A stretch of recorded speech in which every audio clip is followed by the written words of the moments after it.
Hi everyone. So the Worth Standard Wood Adhesive is a water-based polyvinyl acetate wood glue.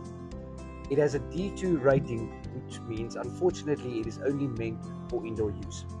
This product is perfect for cabinet makers, joiners, shop fitters and furniture manufacturers. Now with over 8,000 different types of wood species in the world, which contain different degrees of oil and moisture, we strongly recommend that you speak to your Worth sales consultant before applying the standard wood glue on some of your exotic woods. Right.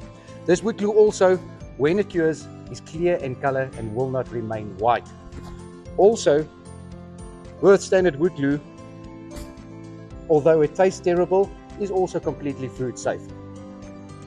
Now, at Worth we manufacture our wood glue to a slightly thicker consistency, which means on a 20 kilogram bucket like this, you can add up to half a liter of water. But we do recommend please add 100 milliliters and stir the product until you get the correct consistency. Now this product is available in 1 kilograms, 5 kilograms and 20 kilograms. Also with a water resistant and waterproof versions, and then also a fast drying glue. So this product is simply applied by one of these squeeze bottles or using one of the Worth paintbrushes, or if you require a nice even thin layer, you can simply use one of these glue rollers where you add your glue at the top, and by squeezing the lever at the back, it drops some glue onto your roller and it simply gets painted onto the surface.